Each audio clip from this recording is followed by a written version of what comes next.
following podcast is being brought to you by the Defy Life Podcast Network.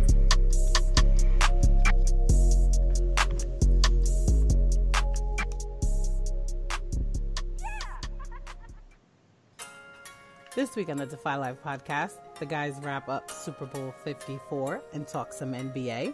They also answer a listener question and round it out with some trivia. On to the show. Yeah, that's what it is. I guess we gotta do it then. You alright? Check. Pool. Money. West Coast. Let's get it. Strap in, let's take a ride. Oh yeah, it's about that time, right? Been waiting all week to get to this. It's finally time to defy life. Let's chop it up, keep it trail, no other way. That's what we do. We might disagree, but it's all love. Guarantee we gon' speak the truth. Yeah, this hit different. My guys with me now. Who's with us? Stick around for a few minutes. It's contagious. You'll get it. You downloaded the realest. Don't feel us, but get out. You not rocking with Defy Life, then what's your life about? This ain't the Defy Life. Told you. On to the Shy Life.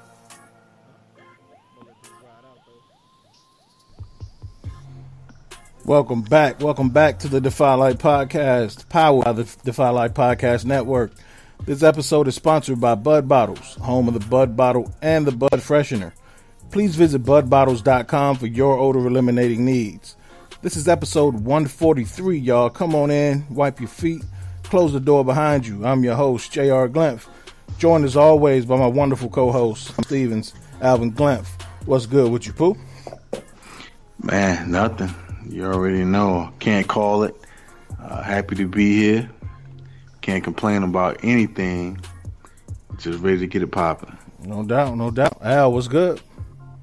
Man, it's all good. Besides the fact that I picked the 49ers and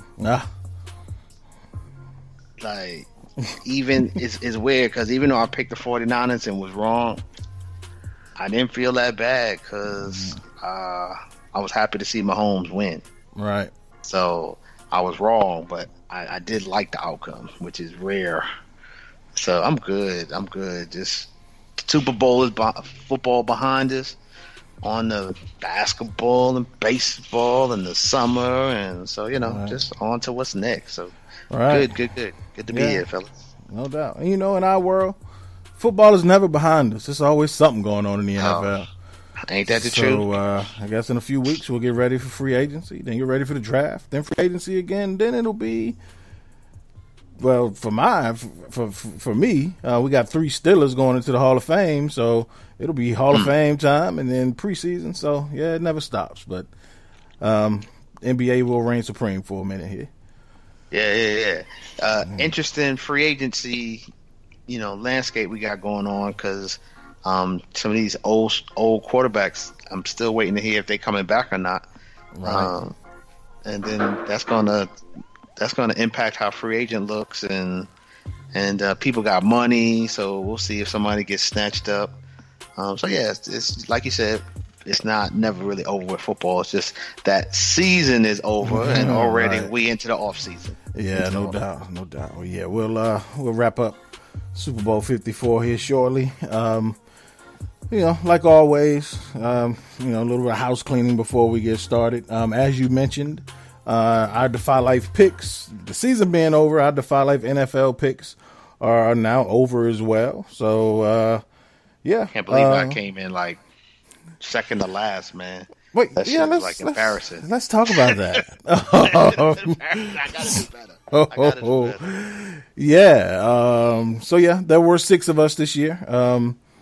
Halil from from Halil's Football Talk did join us, so very welcome competition. He was, he was itching to get on since last year. And when we were in the middle of the season, I was like, dude, we can't do that. So he was like, man, next year I got to get in because I know I can win this thing. So he represented himself well. But yeah, we'll start at the bottom. Start at the bottom of the barrel with all the dookie juice and the trash can juice with West Coast J coming in butt naked last in 6th place.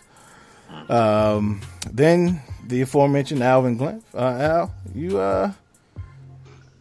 Fifth place, man. 5th out of 6. Big, not the best shining moment for Big Al, and in the NFL pick. So, not at all. I'm gonna blame that on the Cowboys. That's what I was about to say. In true Cowboys fashion, next year is your year. That's really, you look at the difference in our record, and you know, if we had won some of those games, which I predicted that we would, and we didn't, I might have been a little closer. So, but like you said, I'm a Cowboy dude. So, next year I'm coming in first. No doubt. Oh man! And in 4th place was Money. Money finished in 4th. I think 3 games out of 1st place. And then Pooh in 3rd. Although he tried to finagle his way up in the 2nd and text me an alternate pick from the Super Bowl. And get his points out of that. Yeah, I was like, Pooh. I was like, Pooh, look at your text right before this one. It totally says who you picked and what the score you picked. And, evidence. Yeah, I did. I looked back like, I know I ain't messed this up. I was like, man, look at your last text you ever sent me. I ain't hear nothing back from him. So he's stuck in the I know I picked KC 31-20, but I said that, but I text 27-17. KC, still KC. Yeah. But I guess it is what it is. But I mean, tied for 2nd. So is well, actually, you finished 3rd because the tiebreaker was the total points scored. So the total points scored in the game. So Halil was dead on his total points scored in the game, which is 51. So with the tiebreaker, he finished 2nd. You finished 3rd. Gotcha. But I'm sure you can go back and check this show. I definitely gave my prediction and I gave the score. Right, but your official one, which is why we said we're not giving scores on the game on the show, is because we were going to send in our official picks. Your official pick was through my text, and I'm looking at it right now, sir. It does not match what you're saying. So settle into that 3rd place seat, sir. But not, nonetheless, very good season. And nothing to be ashamed about. Finished 1 game out of 1st. I fell apart in the playoffs because I was up by like 3 games going into the playoffs, and I fell apart. Yeah, I was hoping you'd keep getting risky in the playoffs, and you did. I did. You kept getting risky. I was like, go ahead, keep getting risky. And, I did. It finally caught up with you, but the Texans got me. The Texans got me once, and the Titans got me once. In the playoff, I can't remember who else got me that last time for you guys to catapult past me. I can't recall who I picked. Nice. I appreciate it. And going into the Super Bowl, it was me and Halil were tied for 1st, and you were 1 game back in 2nd. And so again, we had to institute a tiebreaker for that reason. But the way the picks turned out, there was no way we could have a tie for 1st. Right. Because you and I picked the same team, so we couldn't tie. And then me and Halil had different picks. He picked San Fran, so we couldn't tie. So it was for all the marbles. Right. And I ain't gonna lie, I thought I was a goner for a while until Kyle Shanahan started running that his famed Super Bowl offense. And I'm just saying, man, you're killing me with that. You're killing me with that. I can't believe they had the game and didn't. What is it with this dude, man? So, in case you was living under a rock, and for the last week, Kansas City did, mount a comeback, scored 21 unanswered in the last 6 minutes in the game, and ended up winning 31-20 in a game that. To be honest, I mean, I never felt like they were out of it. Like we talked about the avalanche last week was going to happen. It just so happened the avalanche came at the end of the 4th quarter. So you knew it was going to happen. And they made it happen. I can't really blame San Fran's defense because they held them in check for over 3.5 quarters. But, with that offense, they're going to score. Kansas City's going to score a lot of points at some point during the game, and it just happened to be then. but you've got to, whenever you have an offense, again, that's inevitably has that avalanche of points, you got to milk that clock away. And true Kyle Shanahan fashion, he tried to get pretty and got too cute, tried, turning Jimmy G into the game closer, and didn't quite work out.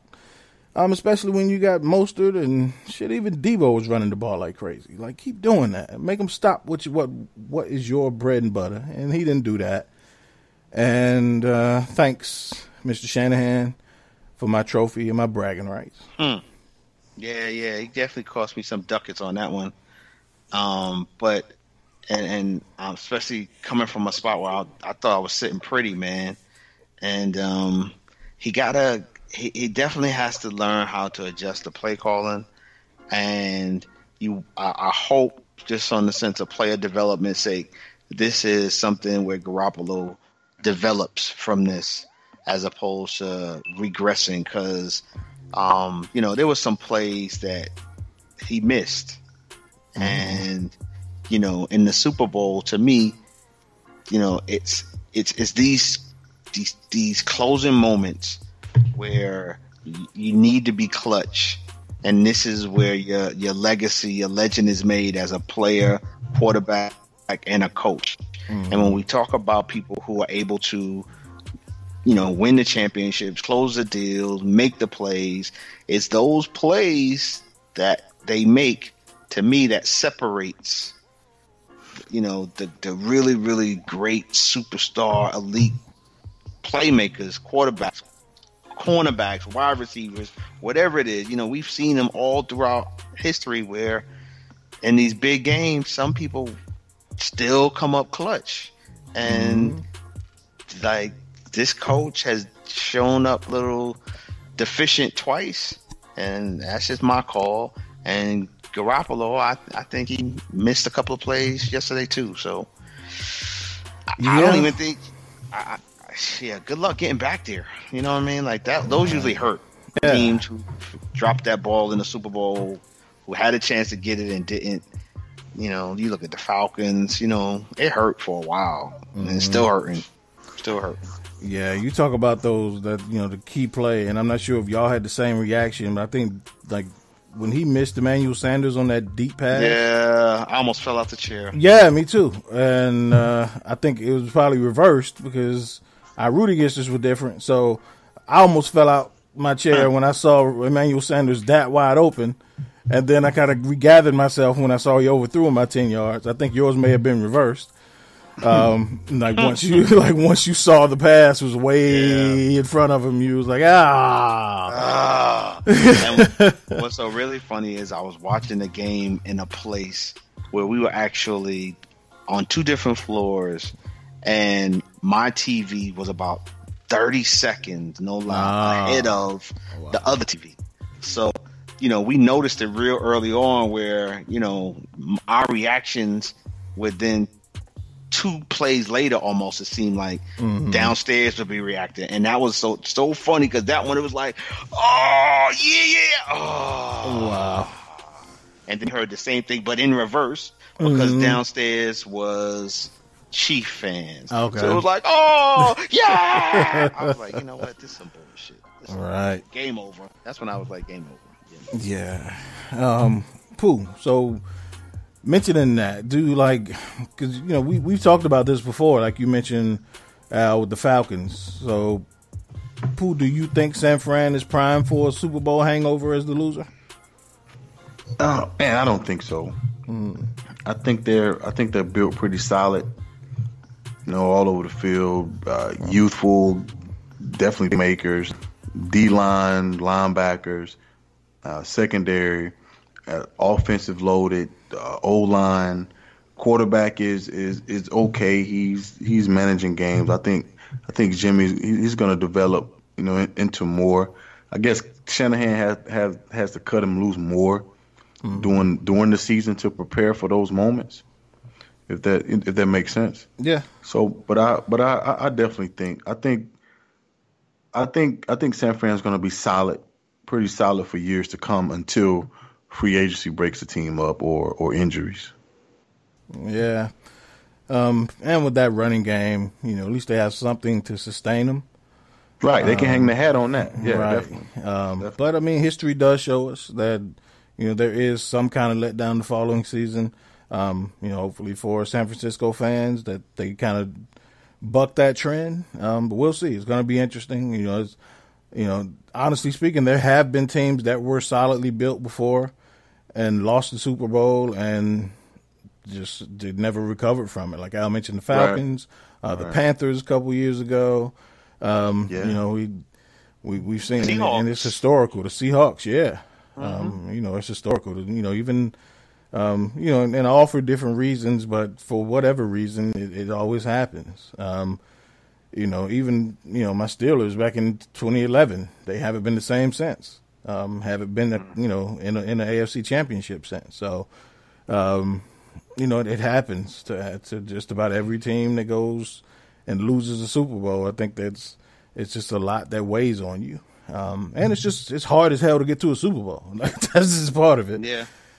And I think especially when you're leading, in your psyche, at some point it crosses your mind that you're gonna win the Super Bowl and then don't.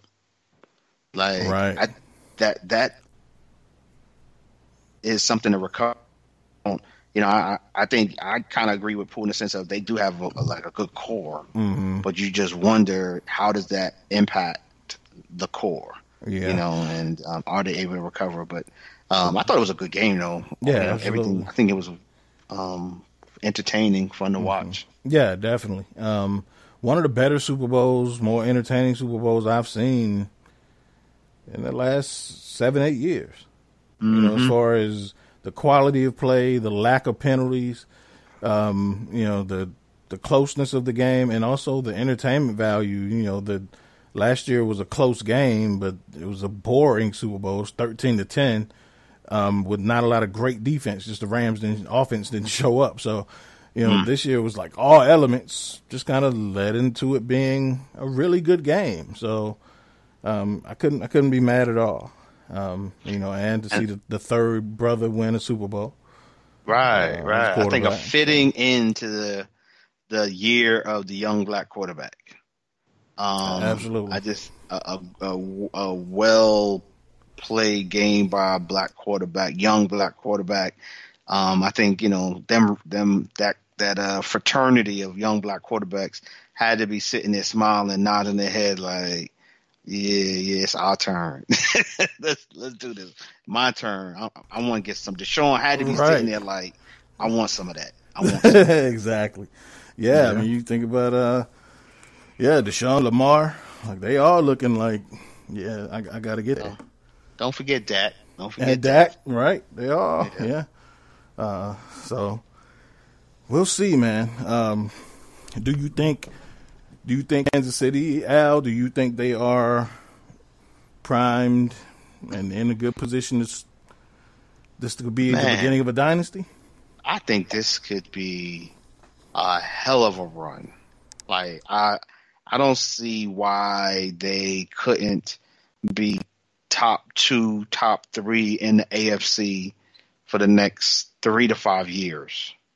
And I think it would I think you look at Andy Reid, I think this Super Bowl ring has kind of given him the legitimacy, and I think maybe one more, and he might pass it over to Eric Bieniemy, which could be interesting as well. So I think they are primed. I like their offensive core, and I think that alone, the weapons with Mahomes should make them pretty formidable.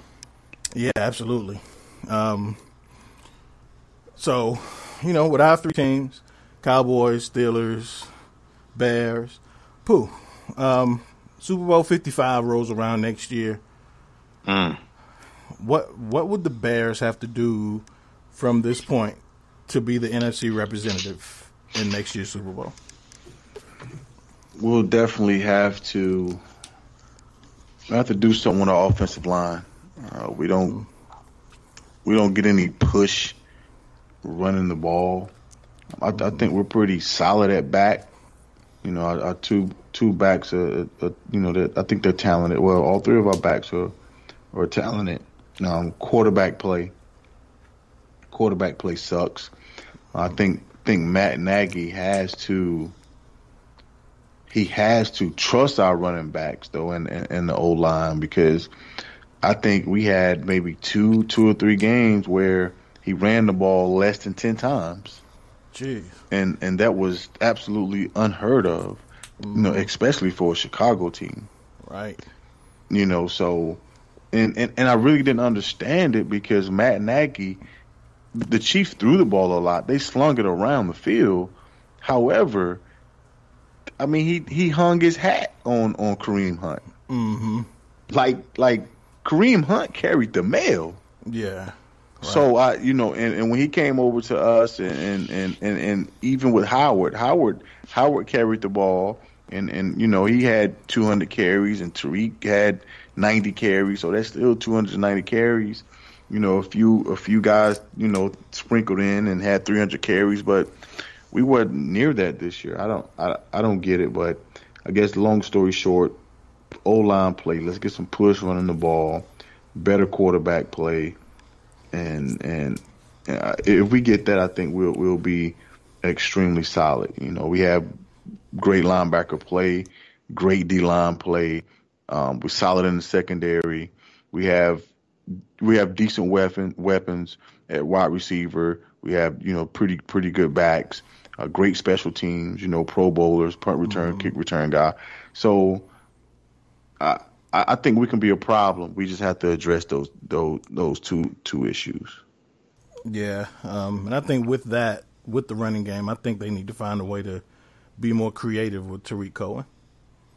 Right. Mm-hmm. Because he's a beast. Right. And, you know, when you got a chess piece like that, you got to find a way to get creative with him. You know, and you know, it's mind-boggling.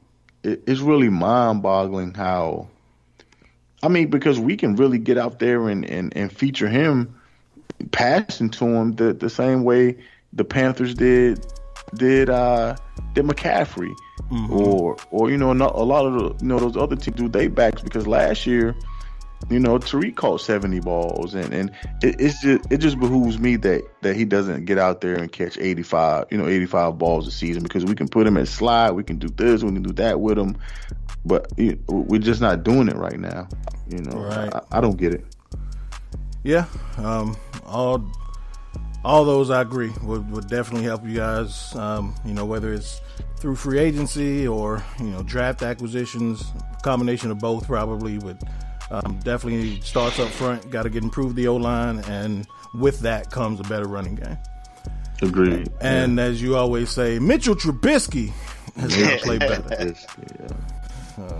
I'm ready to play. Hey, let's try Teddy, man. Mitchell.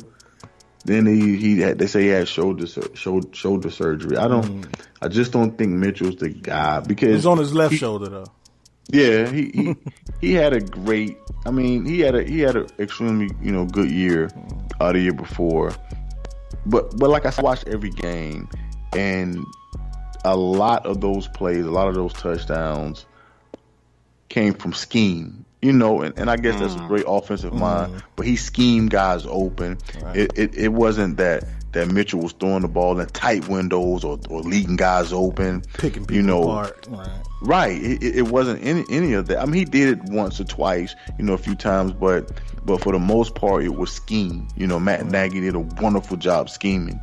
And those plays, we didn't get those plays this year, so that's why Mitchell's numbers look completely different. But I don't think Mitchell's that guy. Yeah, and I think one thing that'll help Trubisky, I don't know if it was his own doing or coaches prodding him, but he's got to use his legs more. He's more effective when he's out of the pocket, when he's a threat to run. He's just, and I don't know if he'll ever be just a strictly drop back guy who's going to pick you apart, like he said, but he's more effective when he's a good athlete. So he's more effective when his feet are a threat. So hopefully they kind of get back that, because when he started doing that later in the year, he was more effective. Yeah, I agree with that. So, on to your Cowboys, Al. Yeah. What do your Cowboys have to do? What all do you have to do?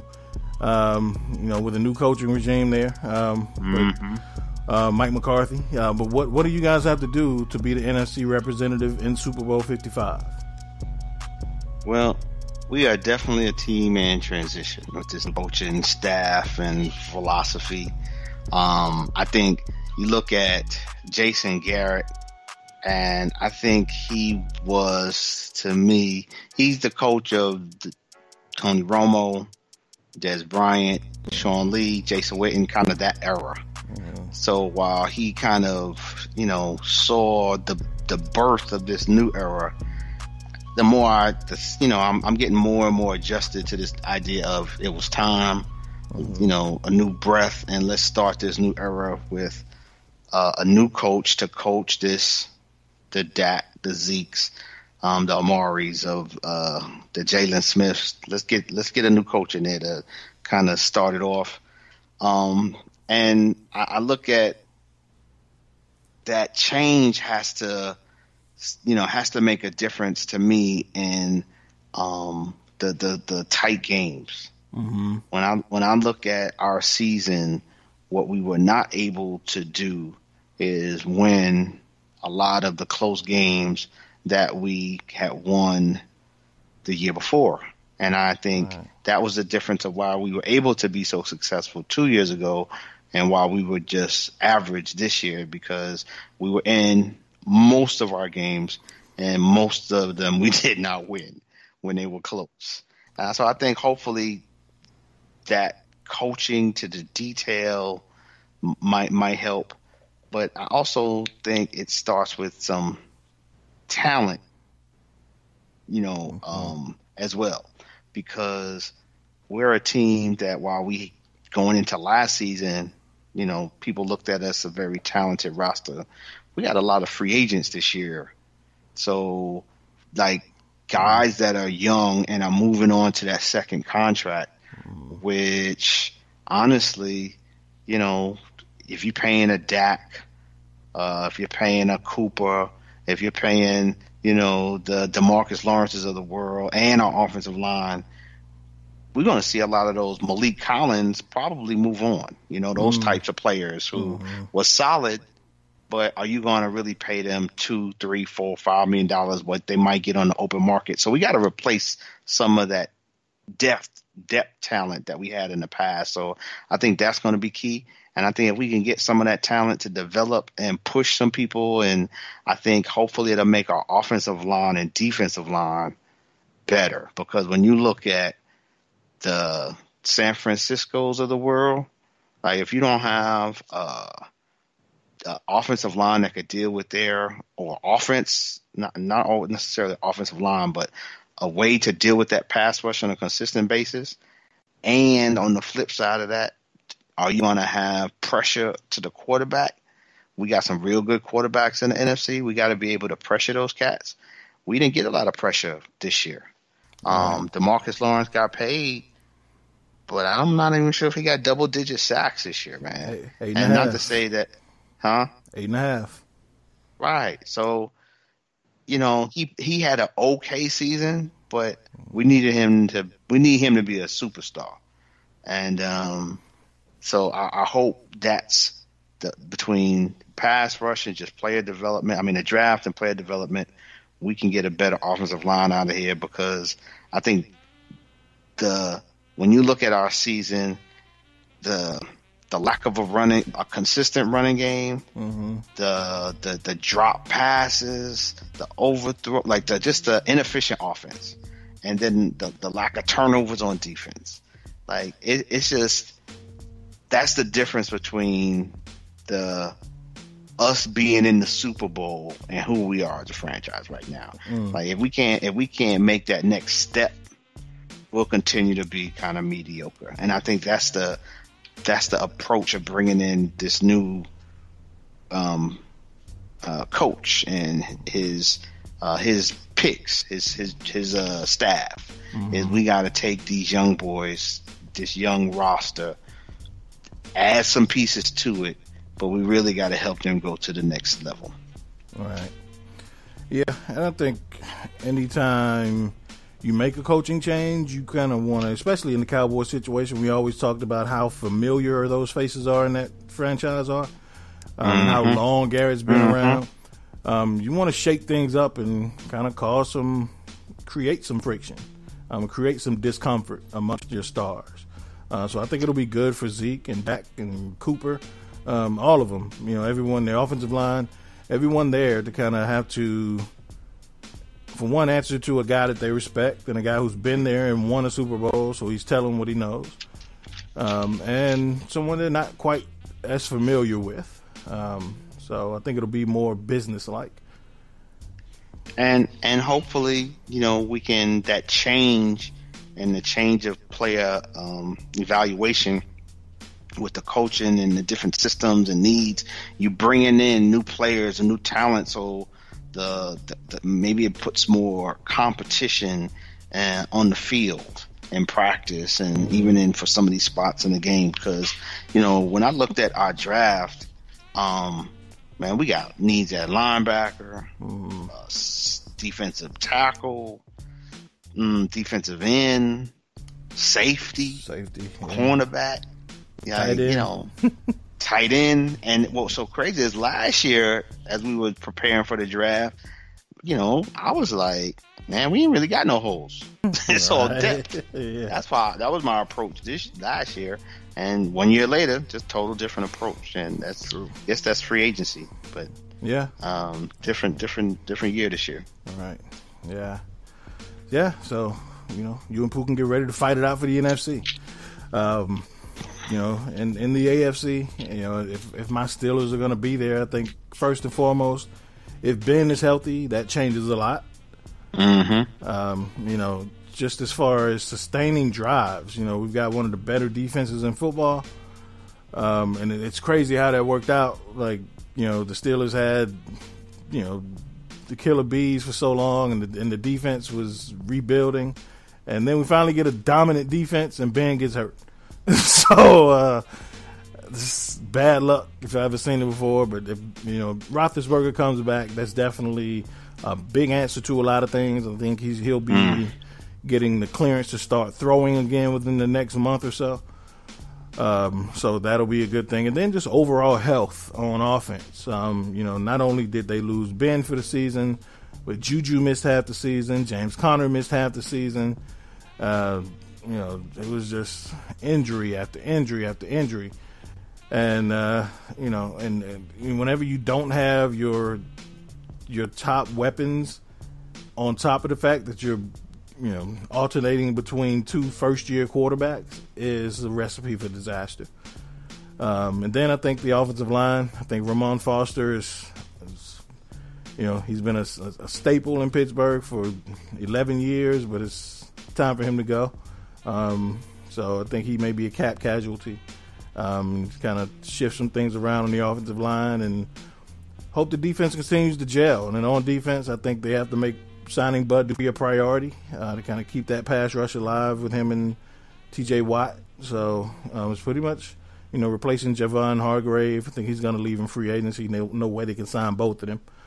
Right. But really just staying healthy on offense and continuing to grow on defense. I mean, we got all pros on each level of the defense. So, that's a damn good starting point. But if you watch the Super Bowl, it's proof that unless you can put up 30 points, you ain't a contender in the Super Bowl. So we got to stay healthy and get Ben back. So. Yeah, man. It's like defense can get you a long way, but you got to have an effective, efficient offense, and you don't have to throw it all over the field. Like right. How you do it can vary, but not being able to really, like you said, 28, 30 something points, like you got to be able to score that. Right, and it just shows you the importance of quarterback play, not just on the surface, but you think about. The quarterback is helping call blocking assignments. The quarterback is, calling audibles. So all those things that it affects, you don't have a quarterback in there. Teams are usually going to put an eighth man in the box, so you can't run the ball. So it's those things, all those things that come with the effectiveness of having a legit starter at quarterback, and then also, like I said earlier, sustaining drives is very important. So it don't matter if you're not scoring touchdowns on every play, but at least give me some drives where you can flip field position, keep your defense off the field, keep them fresh. If you're going 3 and out every other series, it don't matter how good your defense is. They're going to wear down. So it's those things that are important, that you don't necessarily need Roethlisberger to come back and throw for 5,000 yards, but just be able to sustain drives and take advantage of the weapons that are out there. Yeah, it's that veteran QB can really make up so many deficiencies on an offense, whether it's the offensive line or even the wide receiver play. Right. And even really for coaching when they really on it, because they can get you in and out of good plays, and out of bad plays. So I was looking forward to it because football, it's intense for a few months, 3-4 months, and then it kind of dies down for a little while, then it picks back up. But nothing like that football season. Yeah. Really quick question, Pooh. Are you going to be watching the XFL? XFL, what is that? I guess not. No, I'm tripping. I'm not watching. I mean, I'll probably just glance through it just to see what it is. I mean, if they put something out there, you might glance at it to see what it is. Right. You, Al? Nah, I had no plans to do that. Okay. Yeah, the only reason I would want to check it out is to try to kind of get a look at some of the rules changes that they're going to do, speeding up the game, getting rid of kickoffs, stuff like that. I want to see how that affects the actual play of the game. So I might check out a couple games for that. So, but yeah. So I mean, as the offseason goes on, we'll kind of touch back in on free agency, the drafts, like we talked about before, and then before you know it, y'all, it'll be preseason again. So, we'll definitely stay in tune with the NFL. But as I said before, NBA is king right now that the NFL season is over with. Can I slip in a quick baseball breaking news? Major trade, sure, just gone through. Okay, but the Los Angeles Dodgers have agreed to acquire former MVP from the Boston Red Sox, Mookie Betts, and former Cy Young pitcher David Price. All right. Will be new Dodgers going this year. So, what they give up for? A young, really good outfielder, Alex Verdugo. Okay. And really, they did a 3-way trade where they sent a pitcher, Kenta Maeda, who was solid, to the Minnesota Twins for one of their young prospects who went over to the Red Sox. Okay. So for the Dodgers to pick up Mookie Betts, right, for at best third, maybe fourth, maybe even fifth outfielder. I mean, Alex Verdugo was a good guy, but he wasn't really gonna break the roster or at least be a regular starter in the. He ain't Mookie. He ain't Mookie Betts. And then to pick up David Price, who was definitely on a decline, and his salary is why he was available to the Dodgers. I think part of this for the Red Sox was a salary dump and getting rid of David Price, who was, I think he's getting another $96 million over 3 years. So that's a lot of money to wipe off your books, even though they're going to pay half of that contract for the Dodgers. So still wiping $50 million off your books is an accomplishment for the Red Sox. Yeah. And a good pickup for the Dodgers, especially, for, of course, veteran leadership, but also a veteran arm in playoffs. That's huge. Correct. And the Dodgers have been close, been in a World Series, quite a bit over the last 2 or 3 years. I think 2 out of the last 3 years they've been in the playoffs. Been in the World Series. So this was kind of a opportunity to make that jump, a difference maker in Mookie Betts. So looking forward to what they look like, what that lineup looks like, and hopefully everybody stays healthy and they'll be in the World Series again. But definitely a major trade in baseball as the Red Sox get rid of Mookie Betts. It's never out of season for Al's baseball minute. No, slip it in where we can, get it in where we can. All right. Before we got on, we were off air kind of talking a little bit about the Milwaukee Bucks and New Orleans Pelicans game tonight, and which kind of lines up with what we were going to talk about. We're 7 games deep in Zion's return. Zion Williamson has been, once since he was cleared to play again. So tonight's game was his 7th game back. He put up 20 and 7. And tonight he was only 5 killed, but that's just kind of as he gets his legs back. And Pooh, what do you think about Zion so far? Has he impressed you? And if yes, why? If no, why? He definitely seems to be solid as his knowledge of the game, his court awareness, his vision, his strength, all of that seems to be intact. It's just right now it seems that he's getting his legs because he doesn't seem as explosive as he normally is, and with those second, third, and fourth jumps. Right. He's getting up, but he's just not getting up at 42 inches, 48 inches every time he jumps. But he's definitely impressed him. His shooting, he's knocking some down, and guys are just feeding off his energy.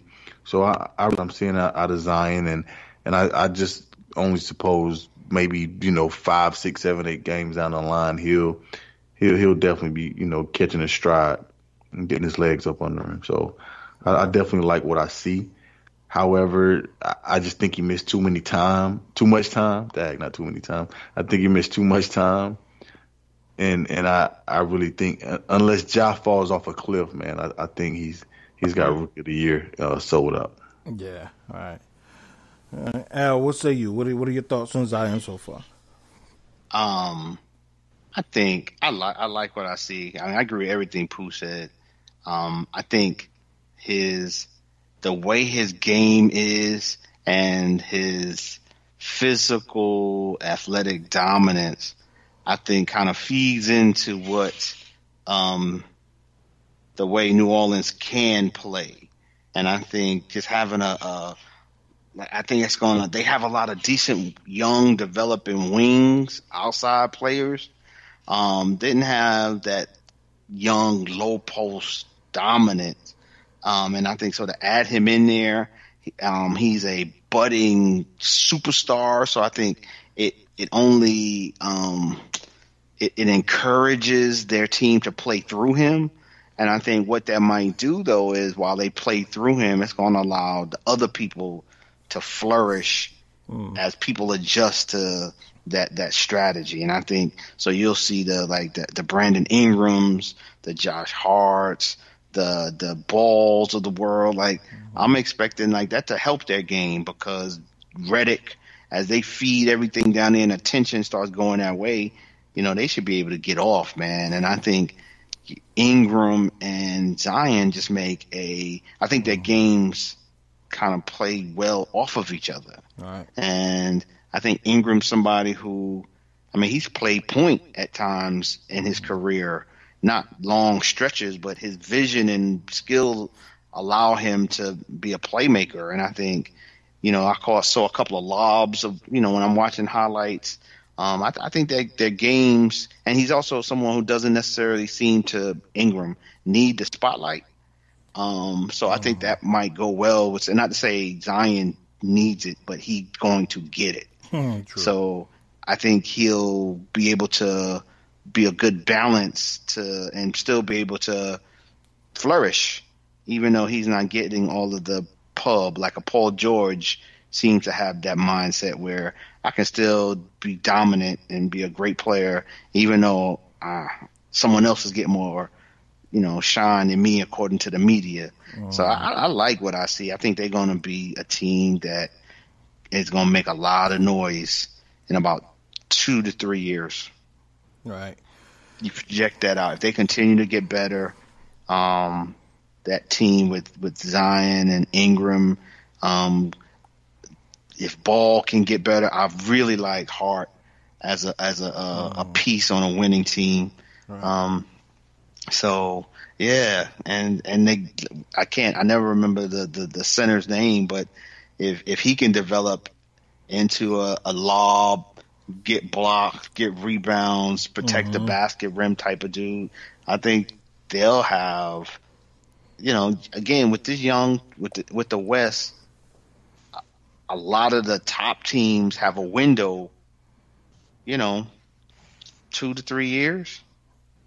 You know what I mean? Like you look, right. So as that window elapses and closes, what young teams are being, positioned to then assume that position or be competitive now? And so yeah, I like that. I like what they put together. I like how he's playing. Yeah. And like Pooh said, in another 10, 12 games, he should be even better. Because, it's like, right. For him, this is still preseason. Yeah, all right. Yeah, Jackson Hayes is the center you're talking about. Jackson Hayes, yeah, thank you. The young guy from Texas. But, yeah, I like him too. But, yeah, I think, what's most important is now they focus on, the projection of this team and, where this team can be and keeping everything together and kind of aligning things how they want them to focus on the next 3-4 years, like you said, because like you just mentioned, the Lakers window is about 3-4 years tops. The Clippers window is probably like 3-4 years.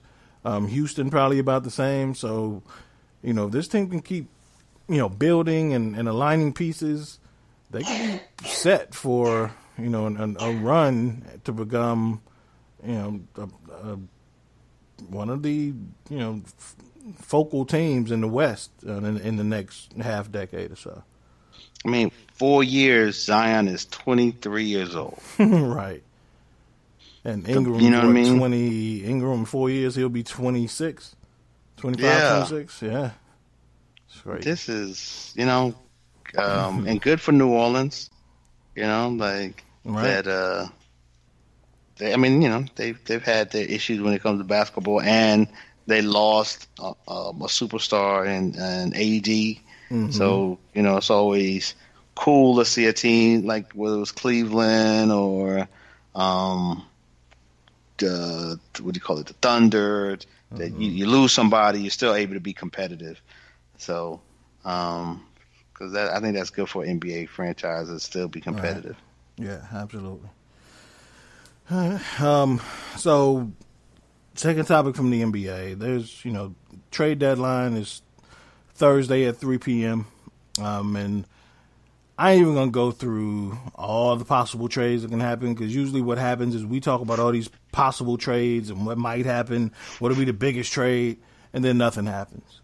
I'm just going to pick one, because just the speculation and people's opinion out there saying that, with some of the recent struggles of the 76ers and Ben Simmons and Joel Imbiid kind of clashing.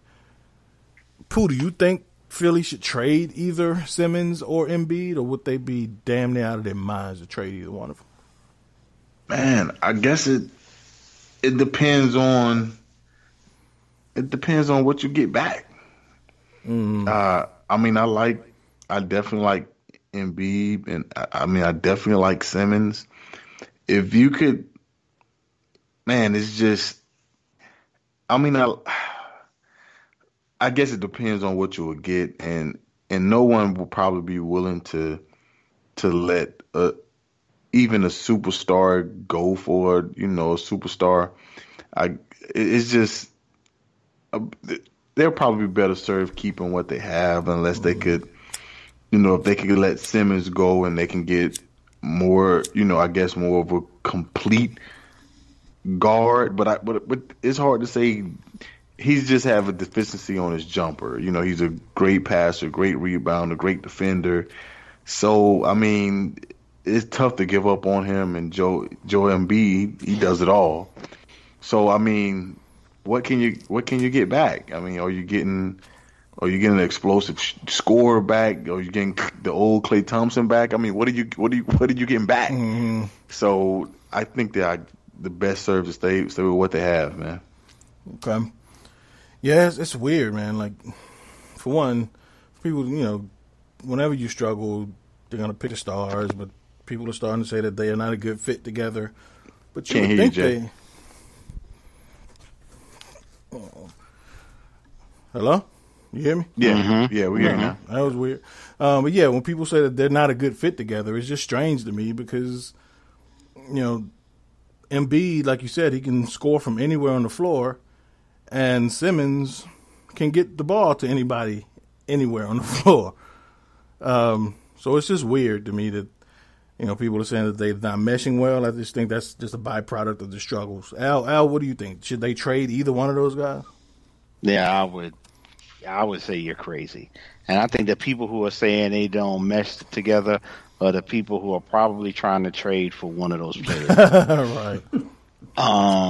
No, I think they're so young but so talented, and I get that we want to win, if that's where their mindset is. But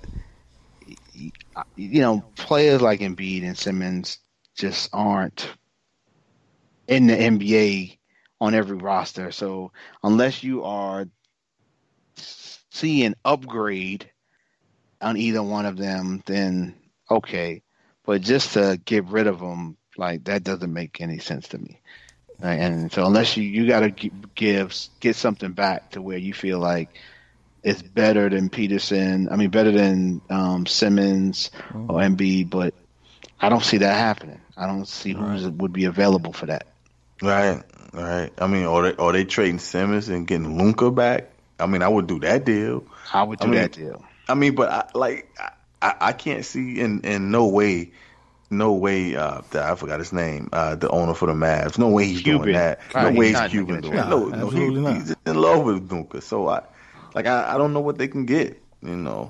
I just don't see it. Yeah, I think the Sixers' biggest problem is if they put their best five on the floor, it's a '90s roster. It's. You got, I agree. When you got Al Horford at the 4 and Embiid at the 5, like in 1996, that'd be a killer roster. But with how teams, especially as Horford gets older, he can't guard all 5 positions like he could at one point. So it kind of limits them, when teams run against them and how often they can play that lineup.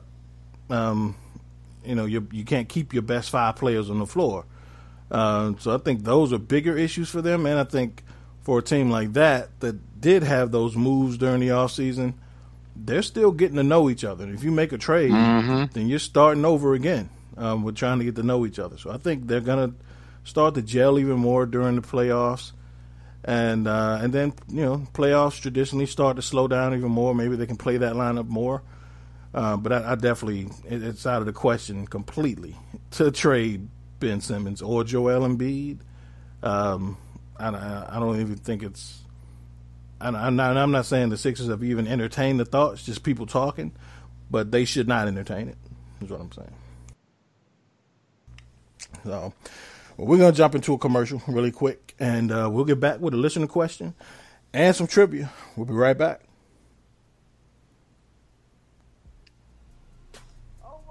Welcome to the Anything, Everything, and Nothing podcast with Lynn and Kim.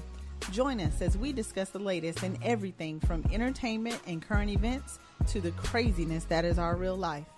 Let's laugh, let's live, let's talk about it. New episode every Tuesday on the Defy Life Podcast Network. And remember, if you're not defying life, then what are you doing? Lynn and Kim.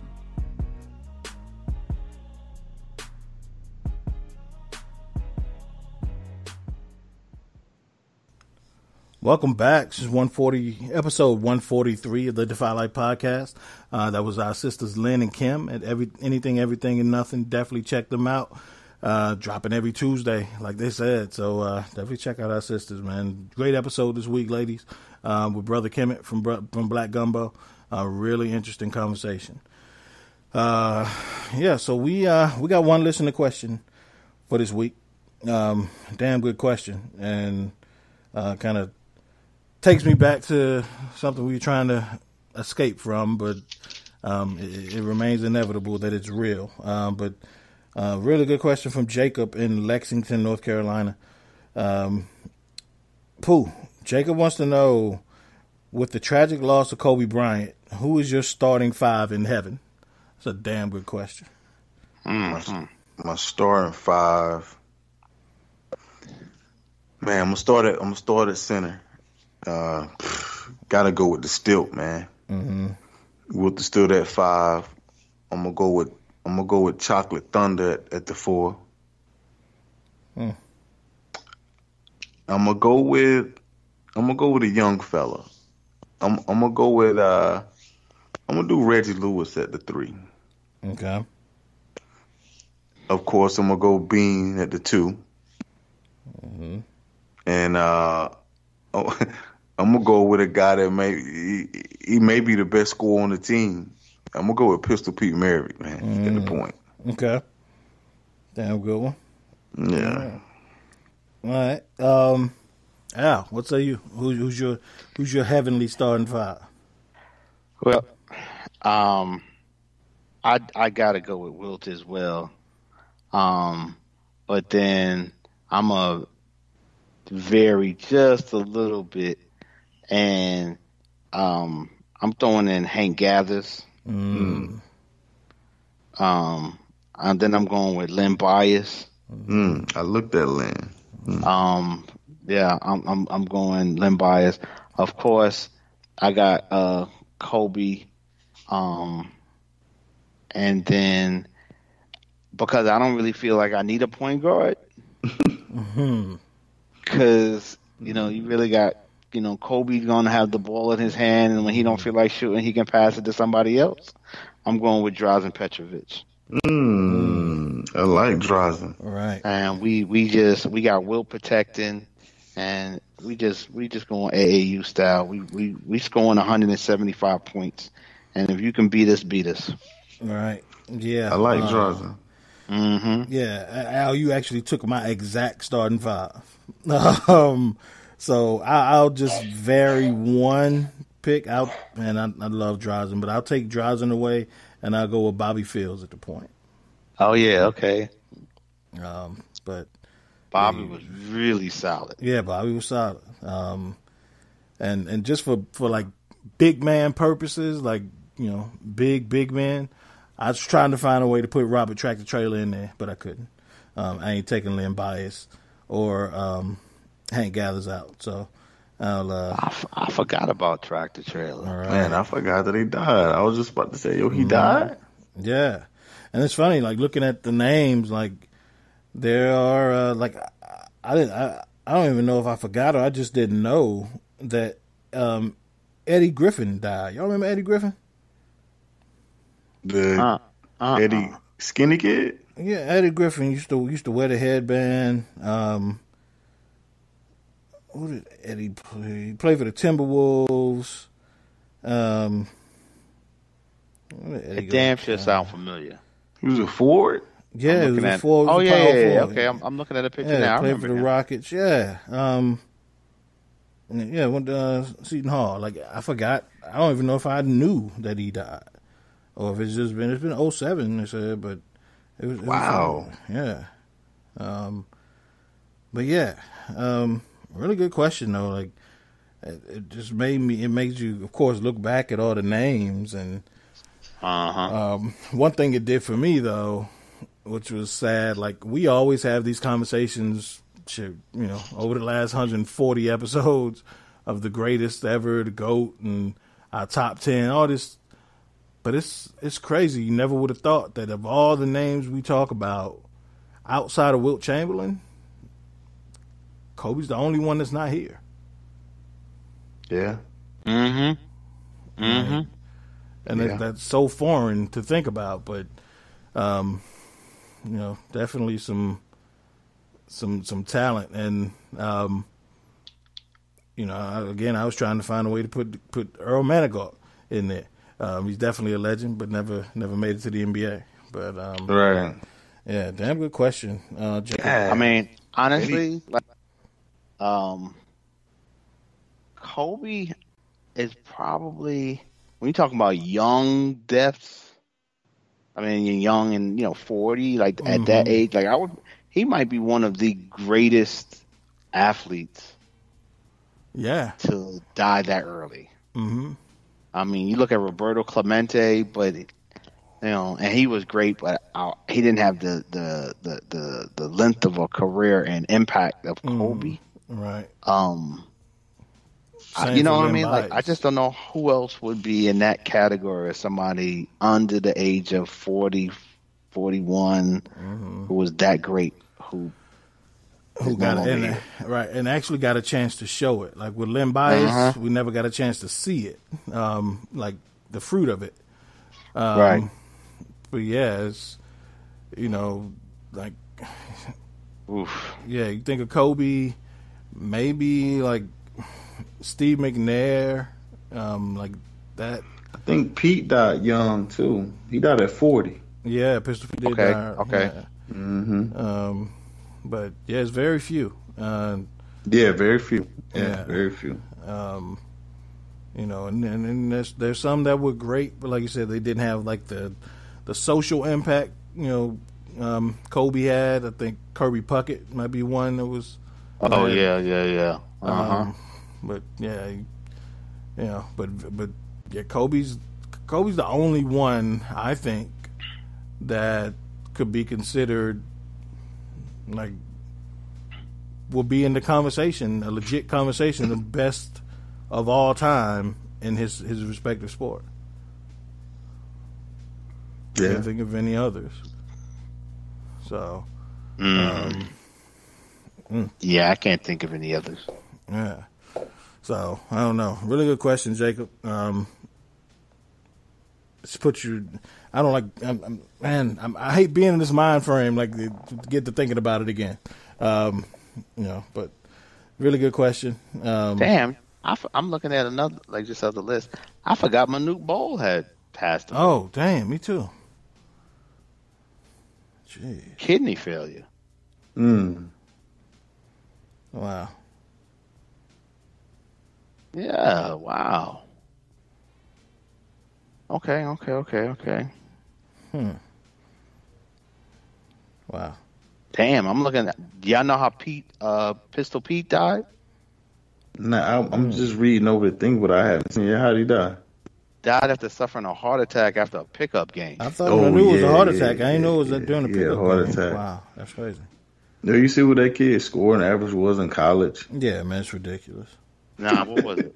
44.2 a game. Yeah. Without a 3-point line. Right. Wow. Pete was getting it, man. Yeah, Pete, man. Yeah, I need to watch some of his video one day. They'll call him Pistol for nothing. Yeah, watch this little story, man. You will be amazed. Like they have. I think the name of it is Pistol, isn't it? J Pistol. Yeah. But it's dope, man. It's dope. Yeah, Pistol was a magician.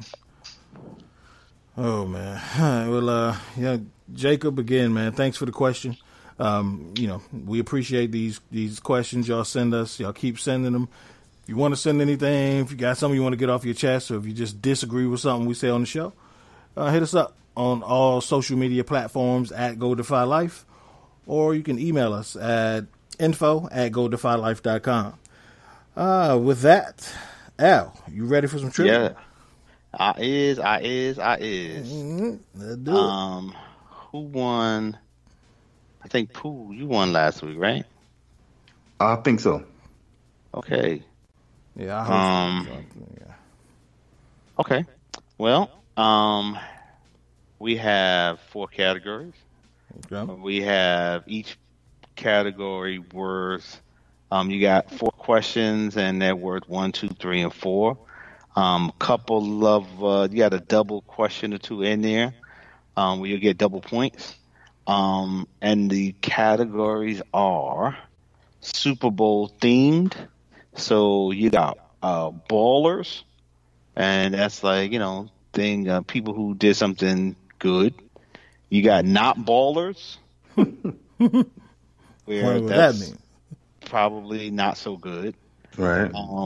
You got signal callers, Mm-hmm. related to quarterbacks, Okay. and then you got super legs, which are people who did something toting the rock. Okay. All right, so 4 categories, and it's super legs, signal callers, not ballers, and ballers. 1, 2, Okay. 3, or 4. Okay. All right, Pooh's on you. What you gonna do? Let me go ballers Ballers. for 3. You got 5 seconds. For 3. Huh? I'm just saying, questions. Oh. You got 5 seconds. I got 5 seconds for the questions? Ooh. No, you got To 5 answer. questions to answer. To answer. Oh, I got 5 questions. Oh, No, okay. five You got seconds 5 to answer. seconds to answer. Ain't no, What happened to the 10? The countdown. What happened to that shit? It's Ain't new. no- It's new? ain't no That's on your Googling, week. Yosh. Huh? That's on your week. Oh, no doubt. No doubt. yeah. Enough said. Okay, so you want 10, you do 10. That's what you Right. That's- You ain't hosted. Right. You want eggs? You cook eggs. I Cook got eggs. you. I feel you. As for me and I'm mine, making. we I'm doing making 5. grit. Right. But it ain't go. I'm not rushing you. I just get tired of counting and everything. So No doubt. I dig it. we gonna give you time. We gonna give you time though. But ballers, who was the most recent defensive player to be named Super Bowl MVP? Wow. 5, Play. 3, 2. The kid from the Broncos. Damn it, what's his name? Oh my God. Man, where that buzzer at, though? I'll give you. Okay, that's it. And can't give it to you. I was gonna give you some time, but you were close with the team with the Broncos, and his name is Von Miller. Von Miller, yo, I knew it was Von Miller, but my mind went blank. Idiot. Damn. I knew it was Von though. Wow. That's half knowing is worth Half the nothing. battle. No, it's not. Half the battle. It's worth nothing in It's, trivia. it's half the battle and none of the points. No, none of the points. Right. Damn, I knew it was Von Miller. Damn it. Okay, what you got, Jake? Let me get signal callers Signal callers. 1, 2, 3, or 4. for 3. 3. Who is the only starting quarterback to win a Super Bowl with 2 different teams? 5, Wow. 4, 3, 2, 1. Phil Simmons. I don't know. Peyton Manning. Oh, fuck. Oh, Oh, man. wow. With the Colts Right. and the Broncos. Uncle. Wow. Yeah. Right. Who is back at you? Let me get. welcome, Let me. No doubt. Say, Jay? You welcome, Pooh. let me get. Let me get crazy legs for 3. It's called Super Legs, but we ain't gonna get mad at that. We ain't gonna get mad at that. All right. Super crazy legs. Who has the longest touchdown run in Super Bowl history? Longest touchdown run in Super Bowl 5, history. 4, 3, 1. I don't know. Marshall Faulk. Oh, No. Jay, would you know this one? Willie Parker. Willie Parker. Fast Willie Parker. Yeah, man, 75 yards. I remember the run now. Okay. Jay, which way you headed? Shit, let me go signal callers for 4. Okay. Which quarterback has the longest touchdown run among quarterbacks in Super Bowl history? Oh, wow. 5, Steve Young. 4. Colin Kaepernick ran for 15 yards. Shit. See what happened when they blew that man from all the history. Yeah, I just forget about him. Right. Forget about Cap. He got history, man. He got records in the football. Right. Yeah, true. What you got? Let me get, what is it, Not So Baller for 3. Man. I'm jacking them up, right? Butchering them. Yeah, butchering them. We got Not Ballers.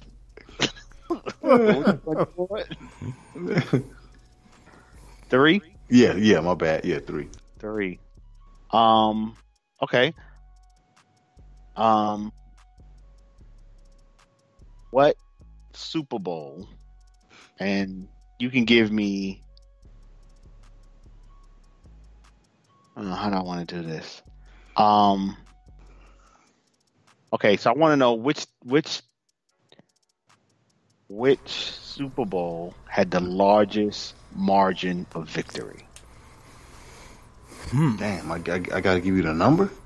Nah, can you give me one of the two teams? Like, give me the team. I mean, yeah, I think the number would be kind of hard. Okay, damn, I think it was the 49ers. Okay, you remember who they beat? They beat I want to say they shellacked the Bengals. I'm going to give it to you. It was the 49ers over the Broncos. Oh, I was come thinking on, the man. Broncos, though. I thought we had to get both teams. I only asked for one. Yeah, he did only ask for one. Man. I only asked for one. So I'm again, because that kind of threw me because I only had the. But I'll give you some slack too, Jay, if you get a chance. So I'm a make it up type of ref. So I owe you a call if you get one. So go ahead. I'll take it. I respect that. I do make up calls. Let me get super crazy, super duper legs for 4. Okay, you went into a wind tunnel on me. I didn't hear what you said. Super legs for 4. Super crazy duper legs for 4. she got the super legs. Who was the only player to rush for 3 touchdowns in a Super Bowl?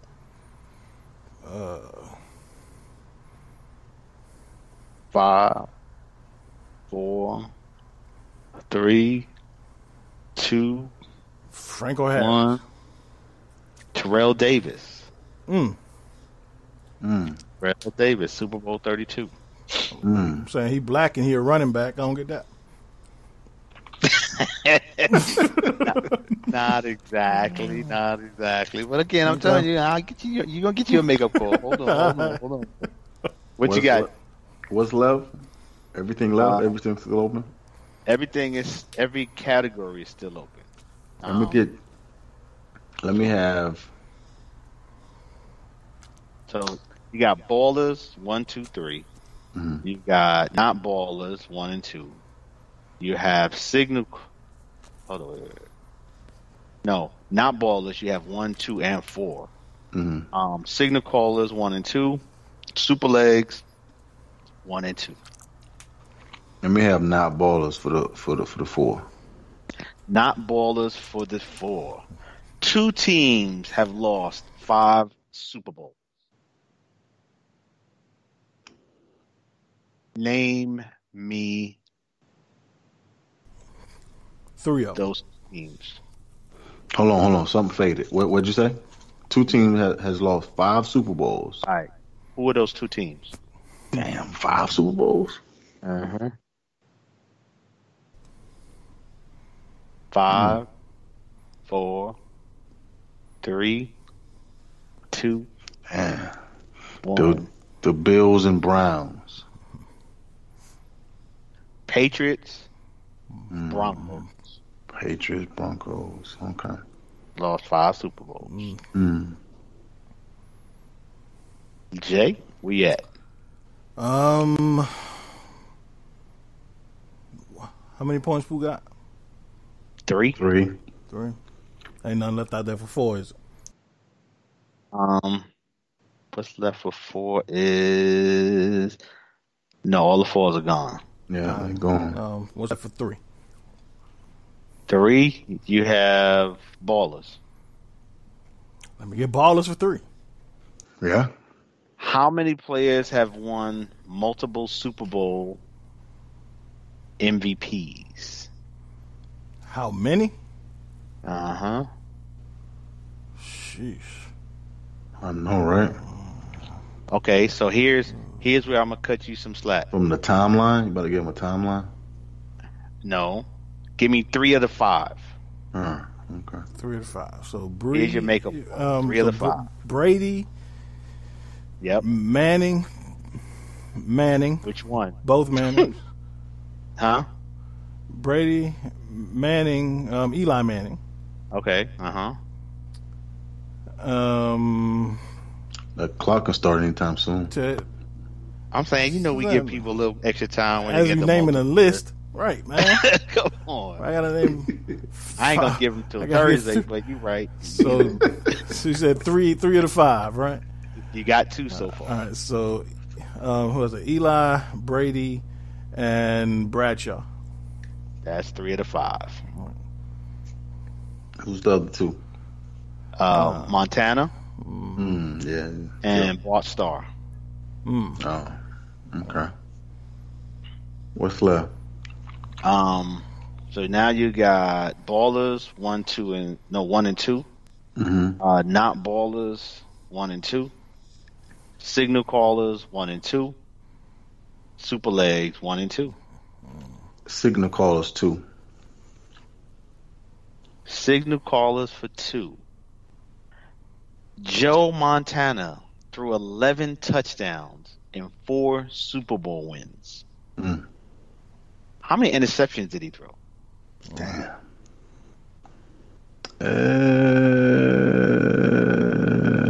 I'm going to say Countdown. 0. That is correct. Okay. 0 picks. That's crazy. 4 wins. Wow. No, that's crazy. That's insane. Crazy. Yeah. Okay, you got Jay.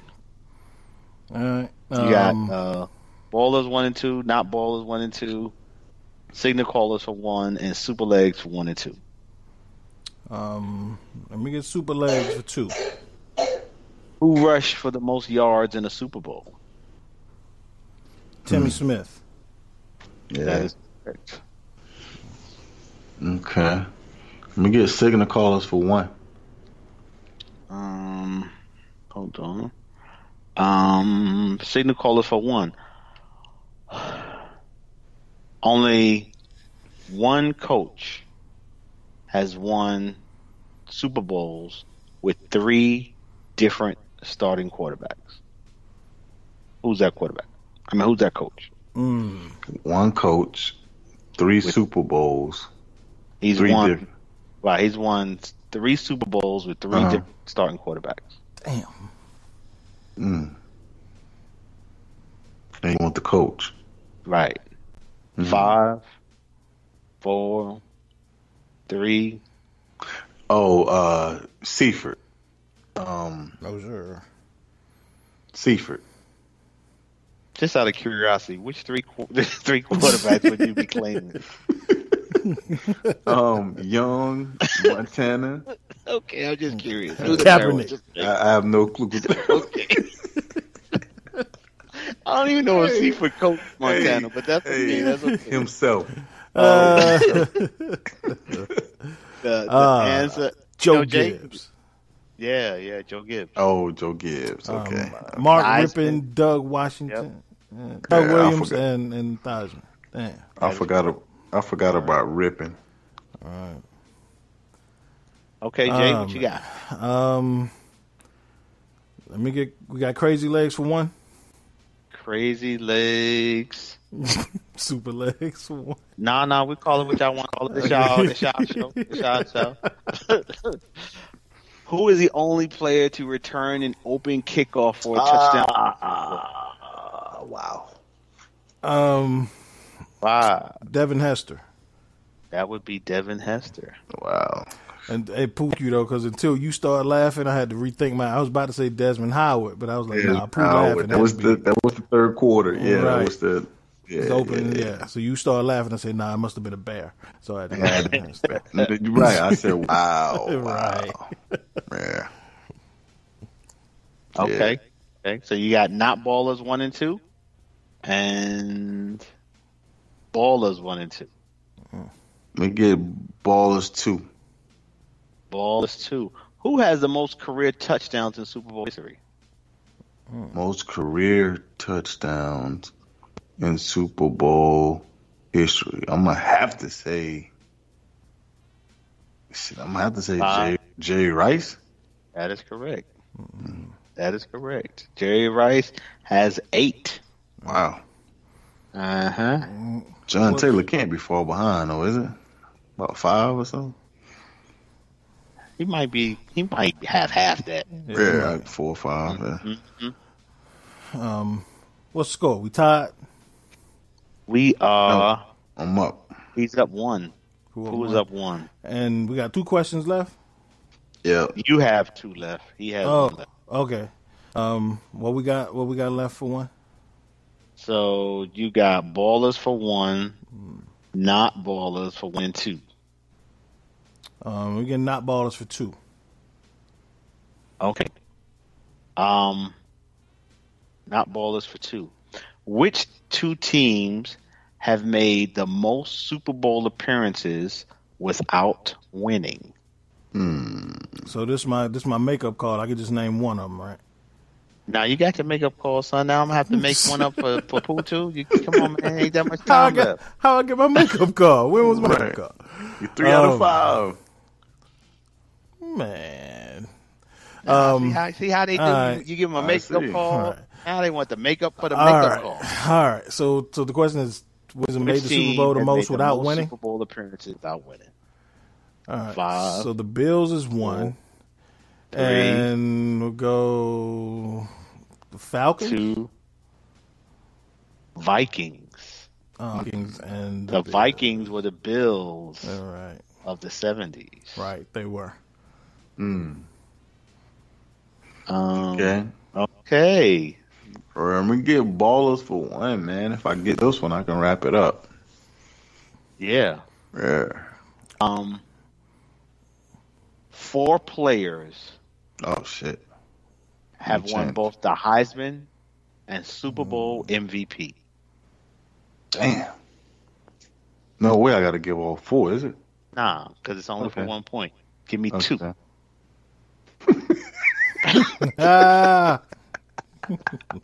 It's only Okay. for 1 point. The Heisman And Super Bowl MVP. and Super Bowl MVP. I'm gonna go with Broadway Joe, Mm-hmm. and I want to say, I'm gonna say, I know you want Super Bowl MVP, man. Shit. I'm gonna say Desmond Howard. He won MVP, right? Yeah. You should have said Desmond Howard. Yeah. Who you shouldn't have said was Broadway Joe. Right. What? Broadway Joe ain't win the Heisman? No, sir. I don't know. He didn't win both. He won both. Broadway Joe and He must not have won the Heisman. He didn't win the Heisman. no, The 4 are Roger Staubach, Okay. Jim Plunkett, Okay. Marcus Allen, Marcus and Allen. Desmond. Marcus freaking. I didn't know any other ones, but I knew Marcus Allen. Oh, damn. Jay still got to play. All right. Let me get that last question. Jake, last question.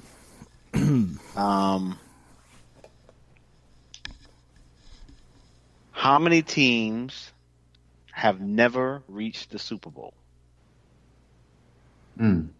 What? I like that. What? This is a 1 point. Right. Okay. Maybe. Nah, I like that.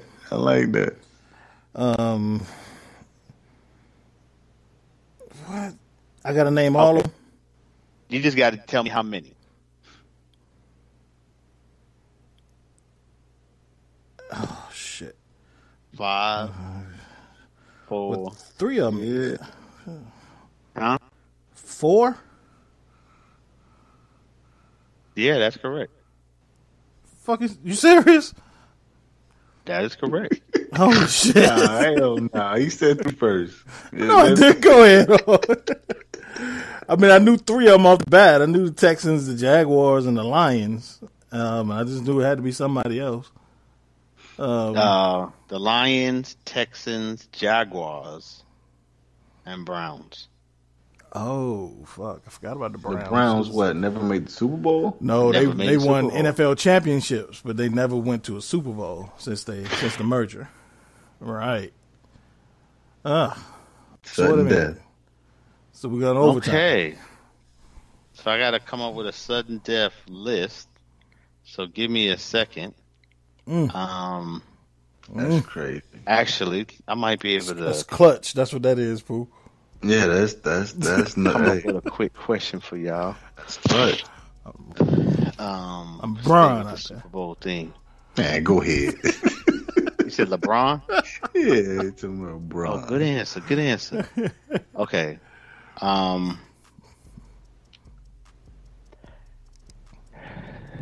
We will go with. So we'll go.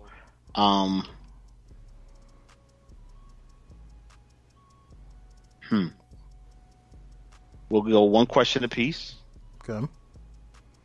Okay. and ooh. Hold on. Let me pull up my list. Okay. Uh, Let me exhibit that murder. That's what I got. Can't That believe you murder. got did an old tie on me. You Right. ain't supposed to have ties and Super Bowls. I Right. would just say it's go with a tie, but I guess we don't do ties on Defy Life either. We don't. Could be the first try, but that first tie ever. But no need to do it on my shot, my watch. Right. Totally. So Wouldn't like that at all. All right, Pooh, you're gonna have the first question. I want to defer. You want to defer? Do it like you did with the Dax. You want to defer? You sure you want to defer? Right. Right. With that Cowboy stuff. All right. The question is, who has the most receptions in a Super Bowl? Who has the most receptions? Mm-hmm. Terrell Owens. Hold on. My computer just froze. It's not a dramatic pause. But it is. Damn. But it is. Okay. Is that the right answer? That is. Gotta be. Why? You was there? Nah, I remember. Oh, know this damn, one. computer. Okay. No. What? The answer is James White. He had 14 with the Patriots in Super Bowl 51. Oh, we can't count James White, bro. Why? Oh, my bad. Okay, I'll And- give you another one. Because he won the receiver. Even the receiver, Man. T.O. ain't got the record. Who got the record? Demaryius Thomas. Wow. Who's that? Demaryius Thomas broke that record, didn't he? For He receiver. broke T.O.'s? I don't know if T.O. had it. I just know he had. I Yeah. remember him T.O. breaking had it. it because I remember with the coming off the broken leg, and all he did was go on and break their NFL record for receptions in the Super Bowl. Right, but that's what I'm saying. That was before Demaryius Thomas broke whoever had it first. That's what I was saying. Yeah. All right, man. Give Jay his question so he can miss it, man. So I can get another shot. James freaking White, and he was nowhere in my Rolodex. I wasn't even pondering Jason. Right. I mean James White. Kid averaged 7 yards a catch. Right. Right. But he caught him, though. Thanks, James. Yeah, he caught it. Al still here? I am still here. I'm trying to Trying to kill get- some music. Trying to get my question. Nah, my computer won't It's like playing music in the background, and I'm assuming y'all can hear this shit. And It's something. Yeah, I don't know what that is. Thank you. Yo, I feel like my computer's been taken over by a devil. That's the pop-ups. I hate the pop-ups on the it's music. killing me. Yeah. Like, I'm just trying to finish the show. Go to a website looking for a question, music start playing. I hate that shit. All right, another Super Bowl question. If you get this, you are the winner for the week. Mm-hmm. Who is the only player to win 3 consecutive Super Bowls? Charles Haley. Right time frame, wrong player. Deion Sanders. Ken Norton? Damn. All right. Ken Norton. Wow. Okay. Let's go. I really tested my Right. sudden death skills. Okay, Pooh. Who kicked the longest field goal in Super Bowl history? Ooh.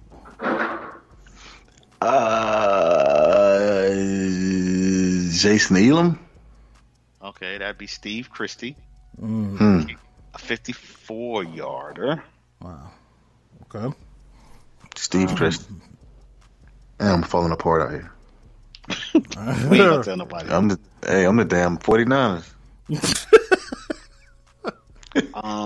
Damn. I 4 coaches have lost 4 Super Bowls apiece. So 4 coaches have lost 4 Super Bowls each. Give me 2 of them.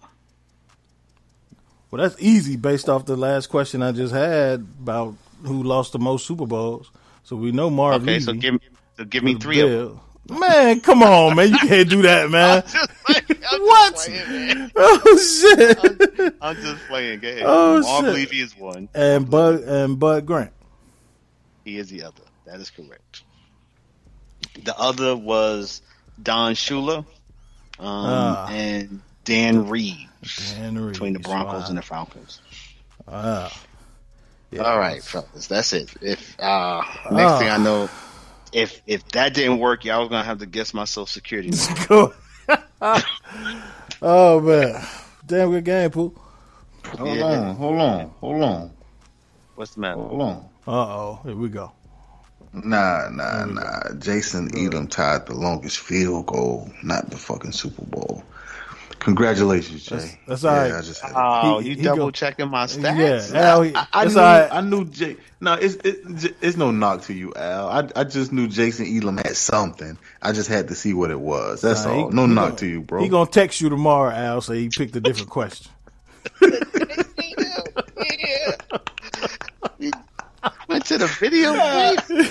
No knock. He gonna text you tomorrow, say I said crazy legs, not super legs.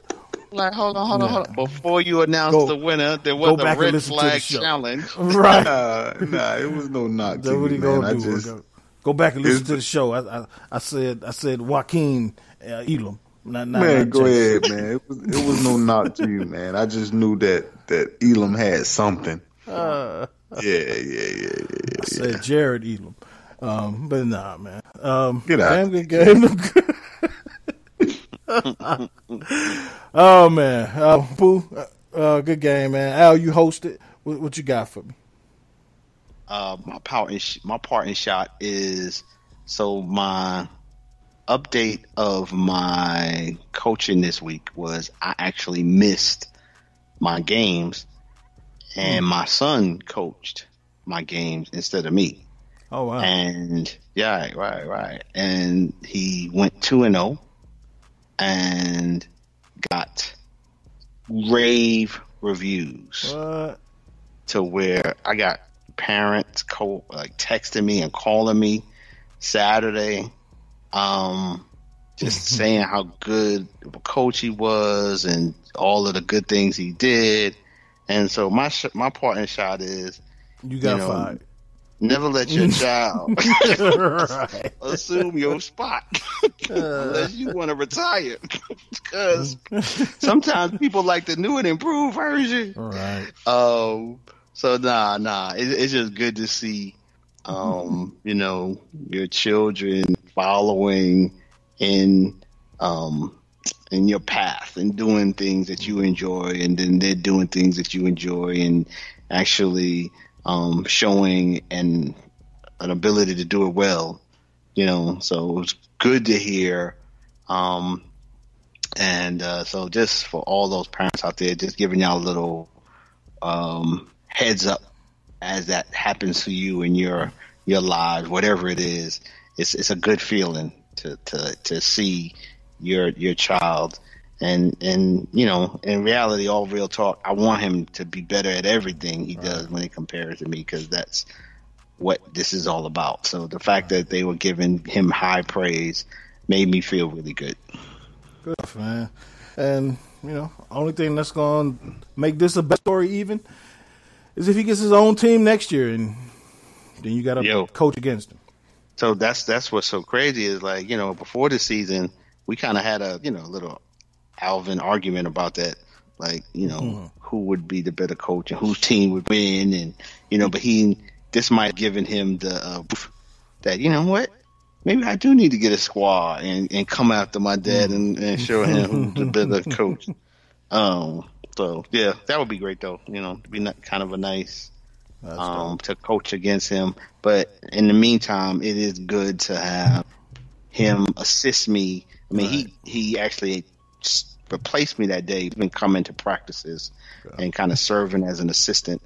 And I've actually now with my younger team, kind of taking that mindset with one of my players' older brothers and allow him to assist me. So what I'm noticing is, as you get a little older, the energy to run certain drills and actually participate in certain drills ain't there like it used to be. Right. So to have that energy, but then it's to have that younger voice and different eye and mindset and ability to communicate has brought a good energy to both teams. So in many ways, hopefully with my son and this kid's brother, maybe they will give them the evidence that they could coach and they could give value, because I was in college when I first was assisting on a little league team, and kind of said, oh yeah, this is kind of cool, and coached baseball probably another 5 or 6 years before stopping and then ultimately getting into basketball. So hopefully it might light a fire in them as well.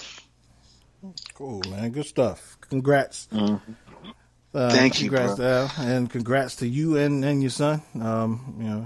You got your own coaching tree now. Got my own coaching tree. All right. One more thing, which is kind of cool. One of my players on Friday called me, and I was like, damn, make sure you mention this on the podcast. One of my players called me on Friday and invited me to attend his senior night, because he also plays on his varsity basketball team. Okay. And he's like, yo, my parents is coming and everything, but my coach asked me to invite all the people who have made a difference in my life, coach, and I was just trying to see if you could be there. And I was like, oh shit. That's pretty dope. Unfortunately, I'm gonna be in Florida. I got a little trip. All right. But I was like, he woke me up with that phone call. I was like, yo, that's man, right. That's dope. You know what would have been crazy? If your son would have went. If he got the call too. If he got the call, like, yo, oh shit, that's funny. I'm going to his senior night. Right. You couldn't make it, so I'm going instead. Man, that's dope though that you called and he thought about you. Definitely. This shows you that you can. It's a opportunity to make an impact. Right. And some of these players get it and appreciate it. Yeah, that's it's crazy. I went home this weekend, so saw my dad, and coached baseball for years. He was my coach as a little league, but just kind of similar story. He said he went out to dinner a couple weeks ago and ran into one of his former players who he coached maybe 25 years ago, and of course, once a coach, always a coach. So kid walked up to him, or a grown-ass man now, walked up to him with a baby in his arms, like, "Yo, what's up, coach?" They start talking, like, "Yeah, man, this is my daughter. This is my sixth and final one. We done." But he's like, "Yeah, coach, you don't know." Somebody got to start talking. He's like, "Coach, you don't know what you did for me. I'll never forget, everything you did for me." And so, players never forget, man. Once you're their coach, you're always their coach. And if you did it right, they have fond memories of you. So kudos to you, man. Well, like I said, kudos to all them youth coaches, all of us out here. Absolutely. Because, it's a lot of us who volunteer our time, and it is definitely kind of standing in the gap for many players where they don't have enough caring adults in their life. So, that youth coach can not only teach the game and the love of the game and the strategy of the game and the skill of the game, but teach about the game of life. Right. And, so it's cool. It really is. Dope. Cool. Pooh, what you got for me, man? Man, all of that is definitely love. I just want to give a shout out, man, to my youngest. He celebrated his birthday. This past weekend we had a good time. He enjoyed it, and everything we did and took part of, it was definitely well worth his smile. So I definitely appreciate being blessed with that, and I look forward for many birthdays to come. No doubt. Happy birthday again, bud, and glad you enjoyed yourself. And, glad you're feeling better and kicked the flu's ass and you enjoyed your birthday, man. Happy birthday. No doubt. Yeah, man. I ain't got nothing crazy. Just a couple things. Again, still shouting out my kids. So LaDanian had his all-county chorus concert tonight and auditioned on the spot when they got there against the selected all-county chorus kids from elementary schools, middle schools, and high schools in the county. And he got the solo out of all of the kids. So he rocked it out tonight and did his thing. So I'm proud of you, son. And a couple things on the network. It's first week of February, and West Coast J, Money, and Hollywood Paul, debuted their first episode this week. So look out for that on Thursday, the 6th of February. It'll be titled Unsupervised, the spinoff. So nice. I'm excited to hear it. You all should be excited to hear it. I've heard, we've been waiting for this. It's been a while since you've heard West Coast and Money's voice on the network, and now you get to hear Paul as well as one of our co-hosts. So good luck to you guys. Hope everything goes well. Can't wait to check out the first one. Yeah. And then lastly, we are getting ready. We're putting together another session of Defy Life Trivia Battleground. So all the participants are in, except for you slackers over at Relationship Status ain't sent me a name of who's going to represent your show. So maybe you guys don't want to do it. But we're going to have a damn good time because we got, as me and Scott always do, we got some twists for you. So on this year's season, we had guests up on an episode. This year's surprise episode, it won't be a surprise episode, but our guest episode this year will be Defy Life's better halves. So we'll have wives and girlfriends. Yeah, so that's going to be fun. We'll tell you who that's going to be. But I will go through with you some of the categories that we have everybody that's represented from every show gets to submit their own category from their wheelhouse. So amongst the categories from this year will be Black 90s action movies, famous black couples, Tupac, 90s R&B boy groups, U.S. cities, animated Disney movies, hip-hop, buddy cop movies, 90s black TV shows, and 90s cartoons, and power, and movies with kids as the lead actors. So those are the categories, or some of the categories. Some we're still waiting on. But yeah, so those are most of the categories we're going to have for this session. So it's going to be fun. So look out for that. We're going to start aligning everybody's times, getting the episodes together in the next week or so. So it's going to be fun. Al, yes, man. You representing the Defy Life podcast. I'm looking for you to make it to the championship round at least. I'm not accepting any less.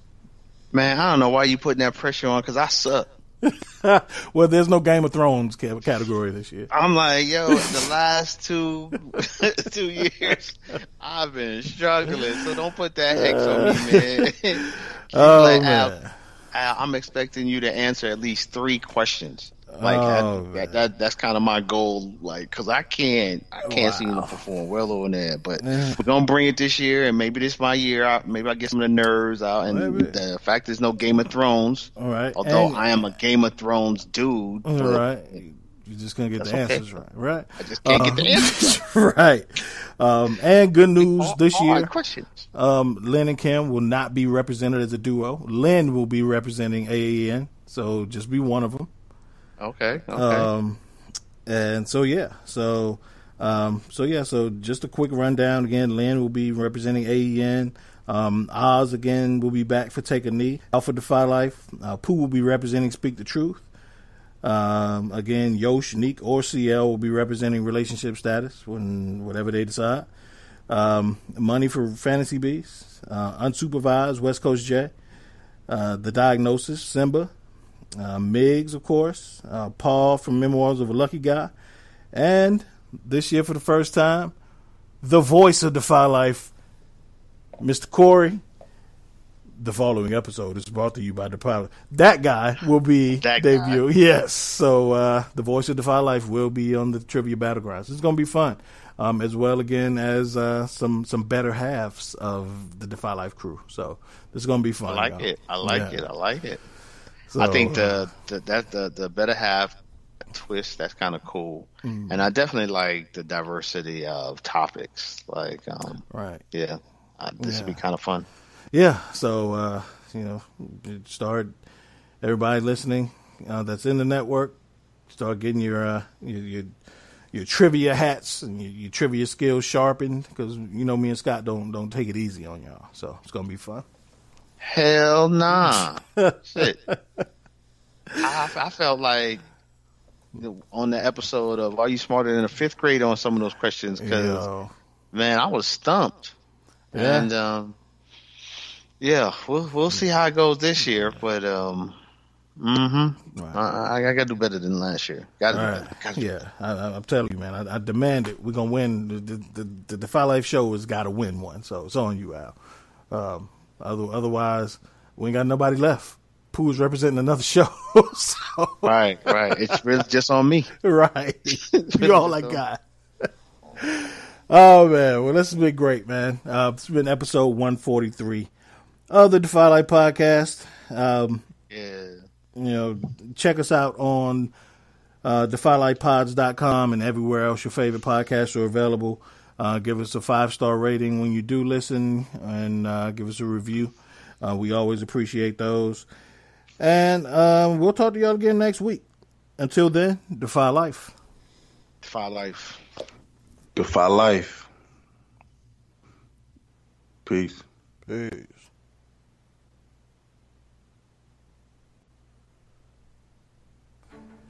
If you're into all things comics, you have to check out Take a Knee for Marvel vs. DC, your go-to podcast for comic and superhero discussion, debates, polls, and more.